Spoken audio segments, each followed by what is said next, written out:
parce que je vais plutôt parler du côté animal.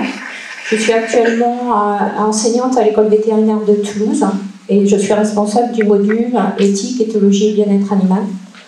Et je suis venue à la médiation animale il y a plus de 10 ans parce qu'on m'avait demandé d'encadrer une thèse à l'université de Paris-Descartes sur la delphinothérapie. Parce que, entre autres, je suis cétologue, donc j'étudie les mammifères marins. Donc je suis rentrée par le biais de la delphinothérapie et donc la personne que j'encadrais travaillait avec des enfants atteints d'autisme. Et effectivement, peut-être qu'il y avait un bienfait pour les enfants, mais très rapidement, je me suis aperçue que pour l'animal en question, ça posait vraiment problème. Donc le bien-être de l'animal dans les thérapies m'a souciée, m'a préoccupée, et toujours aujourd'hui, j'essaie de voir comment on peut prendre en considération l'animal dans ses pratiques. Donc en 2018, l'ANSES a posé une nouvelle définition du bien-être animal. Et j'avoue qu'à partir de là, ça a ouvert de nombreuses perspectives. Parce que pour la première fois, était institutionnalisé ou posé le fait que non seulement on devait se préoccuper de la santé physique, mais aussi de la santé psychologique de l'animal. Donc le bien-être d'un animal est l'état mental et physique positif lié à la satisfaction de ses besoins physiologiques et comportementaux, ainsi que de ses attentes. Et ce qui est extrêmement intéressant, c'est la phrase suivante. Cet état varie en fonction de la perception de la situation par l'animal. Et là, tout d'un coup, dans cette considération du bien-être animal, on pouvait faire entrer tout ce qui était la sphère émotionnelle, affective, tout ce qui était ressenti, mais ressenti du côté de l'animal. Donc ça, c'était en 2018. 2021, il y a eu la loi contre la maltraitance des animaux. Donc ça ne fait que renforcer cette nécessité de considérer l'animal. À cela se rajoute le fait, et ça vous le savez en tant que citoyen, il y a une reconnaissance de la sentience animale, donc on doit considérer l'animal comme un sujet à part entière. Donc dans le cadre de la médiation animale, effectivement, il y a très peu de travaux qui sont publiés dans des revues de revues scientifiques avec comité de lecture. Il y a toute une littérature grise. Maintenant, si on sort du champ de la médiation animale, il y a quand même de nombreux travaux scientifiques qui analysent la relation homme animal ou humain-animaux et qui montrent que, effectivement, dans une relation positive pour les humains et pour les animaux, c'est un cercle vertueux qui va favoriser les interactions, qui est extrêmement aussi bénéfique à l'animal. Dans le cas contraire, dans une relation disharmonieuse ou parfois violente, effectivement, même pour l'animal, ben ça ne fait que exacerber son agressivité potentielle à l'égard des humains. Donc ce qui m'intéressait aussi, c'était, vous allez voir dans cette présentation, j'ai beaucoup plus de questions que de certitudes, donc ça, voilà. Je veux solliciter des questionnements de votre part, ce qui va nous amener aussi peut-être à les retravailler cet après-midi dans l'atelier. Mais voilà, c'est peut-être pour certains d'entre vous, certaines d'entre vous, ce sont des choses que vous connaissez. Pour d'autres, ça va être des points d'intérêt particulier, des points de questionnement. Donc comment, dans la relation homme-animal, comment ça se passe pour l'animal et dans la situation de la médiation animale en particulier. Donc ce qui est intéressant aussi, c'est de regarder ce que l'on sait aujourd'hui au niveau des capacités cognitives des animaux. Et on s'aperçoit qu'il y a quand même bon nombre de travaux sur les capacités socio-cognitives des animaux qui sont domestiqués. On s'aperçoit que, étant donné qu'ils vivent au contact des humains, ils ont développé certaines compétences. Ce sont de très bons lecteurs de nos comportements, de nos émotions aussi.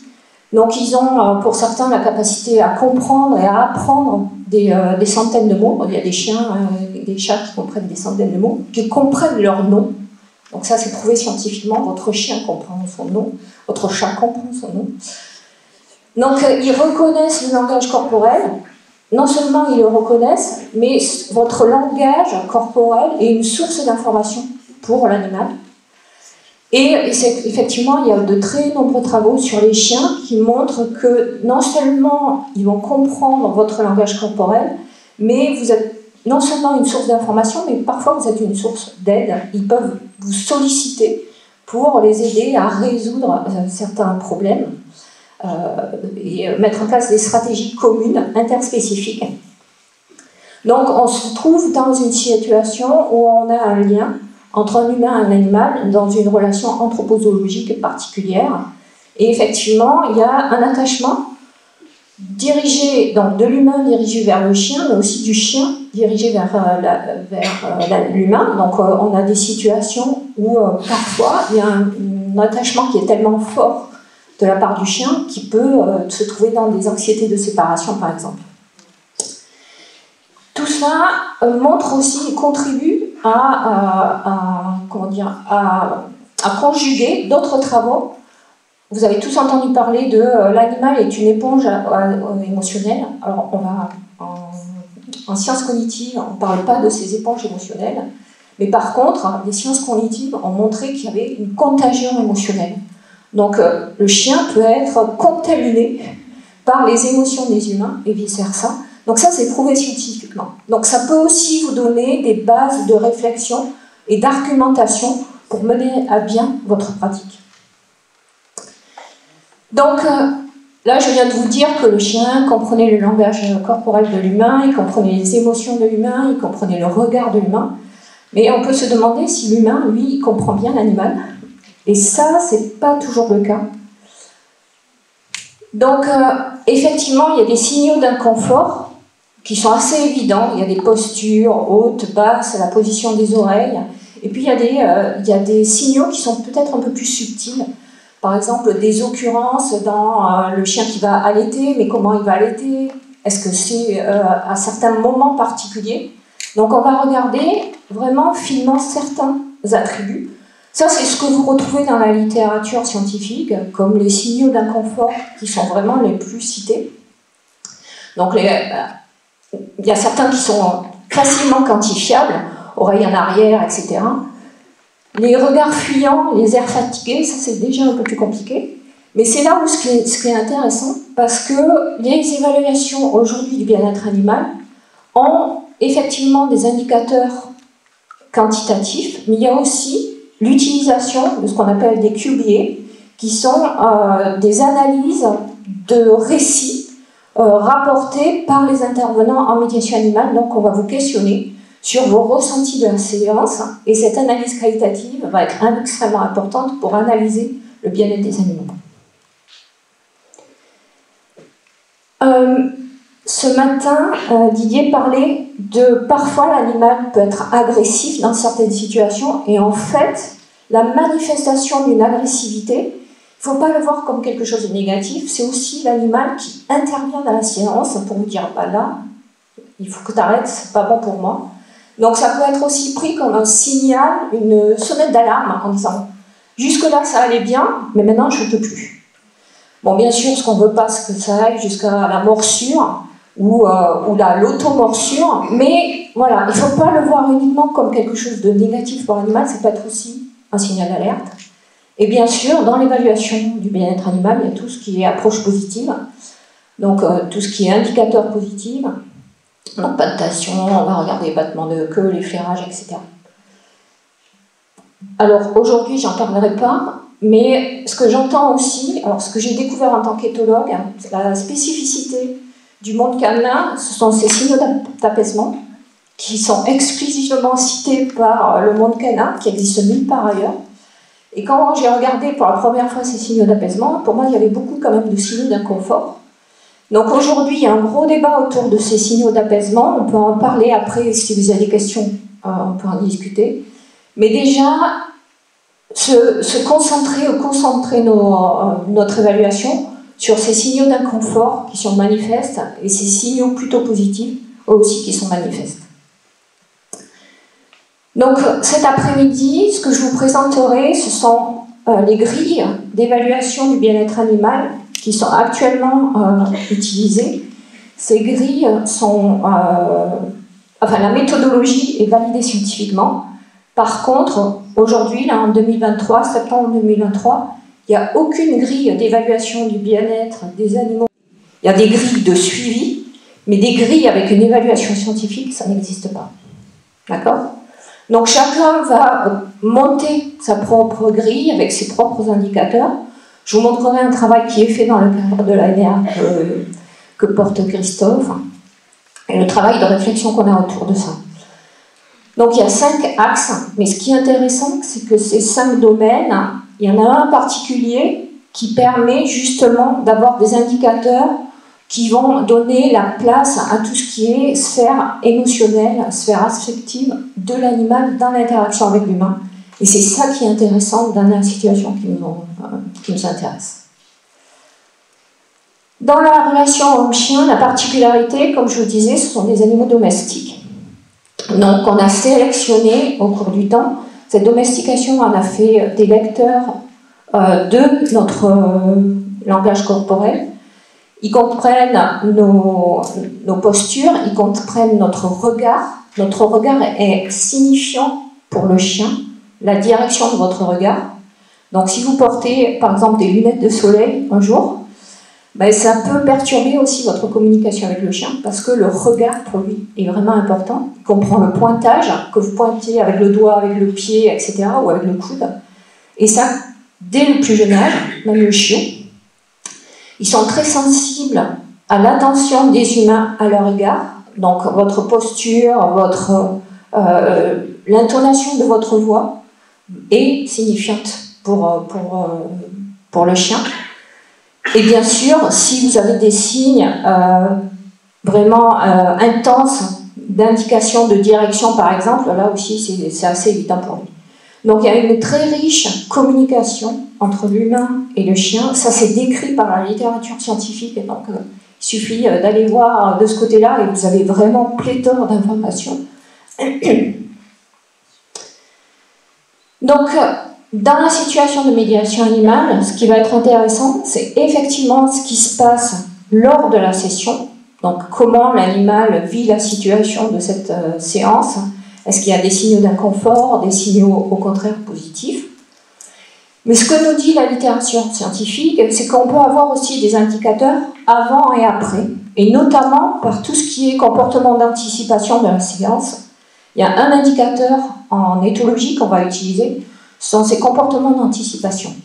Un animal qui est dans une situation de bien-être satisfaisante, il va anticiper la situation, c'est-à-dire il va se préparer à la situation, mais sans avoir des signes intenses de stress. Un animal qui est en mal-être, il va avoir des comportements d'anticipation qui sont extrêmement intenses. Par exemple, moi, à 11h10, je commençais vraiment à anticiper le moment où j'allais passer. Et ça nous permet aussi de mobiliser certaines capacités, certaines compétences cognitives. Donc on les veut, ces comportements d'anticipation, mais on veut qu'ils aient une fréquence qui soit raisonnable. Ce qui nous intéresse aussi, c'est ce qui se passe après la séance de médiation. Un animal qui a vécu un moment de stress va mettre assez longtemps à redescendre, à revoir une activité normale. Donc avoir des indicateurs pendant la séance, c'est super intéressant. Avoir un paysage de ce qui sont vécus et de ces sensations avant la séquence et après la séance, c'est super important aussi. Donc, dans la situation de la médiation animale, on est aussi dans une situation particulière parce qu'elle est relativement contraignante pour l'animal. Vous lui imposez des présences avec des humains qui sont particuliers. Je vous disais tout à l'heure, l'animal est un bon lecteur du langage corporel, des émotions des humains, et parfois, avec des personnes qui ont un langage corporel entravé, ça peut perturber l'animal. Et ça peut être source d'inconfort pour lui. Donc il faut être capable de déceler ces signaux d'inconfort. Ce qu'on questionne aussi en termes de bien-être animal, aujourd'hui, une des propositions pour améliorer le bien-être des animaux, c'est de leur laisser la capacité de choisir et d'intervenir. Intervenir, c'est intéressant parce que c'est stopper quelque chose et se proposer ou proposer de faire autre chose. Est-ce que dans vos situations de médiation animale, l'animal, il a la possibilité d'intervenir? Qu'est-ce que vous faites de cette intervention? Voilà. Ça aussi, c'est peut-être quelque chose à travailler. En situation de médiation animale, effectivement, les humains font l'expérience des animaux, ou de l'animal, ou d'un animal, où vont avoir des projections, des représentations, etc. Mais c'est aussi vrai pour l'animal, c'est-à-dire le chien, il fait l'expérience d'humains particuliers, d'humains avec des communications, des langages corporels particuliers, et il apprend de ces situations-là. Donc un animal, au fur et à mesure des séances de médiation animale, il va construire une représentation des humains particulière. Donc ça aussi, ça a quelque chose à prendre en compte. Est-ce que la situation de médiation est positive, est neutre ou est négative pour l'animal? Aujourd'hui, on ne sait pas grand-chose. Pendant très longtemps, les seuls indicateurs qui ont été retenus, c'est le cortisol. Donc on faisait des dosages de cortisol du chien avant, pendant, après. Le cortisol, c'est une donnée qui est extrêmement compliquée à interpréter parce qu'on va sécréter du cortisol dans une situation d'excitation, et cette excitation, elle peut être aussi bien positive que négative. Donc l'animal, même s'il vit quelque chose de positif, peut avoir un taux de cortisol qui est assez élevé. Donc ce qu'on va faire, on va combiner plusieurs approches. Pourquoi pas le cortisol, avec d'autres mesures physiologiques, battements cardiaques, respiration, etc. Mais aussi essayer d'avoir des indicateurs comportementaux, et je vous en ai proposé certains. Donc, retenir aussi que dans cette rencontre, l'animal, il ne repart pas à zéro à chaque fois, hein. C'est-à-dire, il se souvient pertinemment de ce qu'il a vécu la dernière fois. Il va construire une certaine histoire avec vous de cette relation humain-animal. Aujourd'hui, je vous disais, ce qui intéresse les éthologues, ce n'est pas uniquement la relation humain-animal, animal comme un représentant de l'espèce canidée, voilà. C'est vraiment la relation intersubjective et qu'est-ce qui se passe aujourd'hui pour le chien. Pour répondre à la question de Didier sur les émotions des animaux, on a des indicateurs qu'on peut utiliser. Une émotion, ça a des manifestations comportementales, ça a des manifestations physiologiques, mais ça a aussi une incidence sur la cognition. Et on sait, par exemple, que certaines expériences vont avoir des répercussions sur les apprentissages des animaux, sur la mémorisation. Il y a de très beaux travaux qui sont faits avec Léa Lansade sur les chevaux. Je vous invite vraiment à regarder de ce côté-là. Et pareil pour le chien. On peut tester des manips qui permettent de tester si vous avez des chiens optimistes ou pessimistes. C'est tout simple. Si vous voulez, je peux vous expliquer comment. Aussi des travaux. On a aussi des travaux sur comment on peut quantifier les émotions positives et engendrer des émotions positives chez l'animal. Le faire, plutôt voir le verre à moitié plein qu'à moitié vide. Donc je boucle. En fait, tout ça pour vous dire que la façon dont on va comprendre ou percevoir l'animal, ça a une incidence sur la façon dont on va construire la relation avec lui. Et je pense que la relation et le cas de la médiation animale, c'est un énorme terrain de jeu. Et aujourd'hui, on ne peut pas faire l'impasse sur les connaissances scientifiques et particulièrement sur les connaissances éthologiques. Donc, parmi les 30 professions de cité ou 40, je ne sais plus, j'espère avoir de plus en plus d'éthologues parce que je vous assure qu'on a notre mot à dire dans la médiation animale. Merci.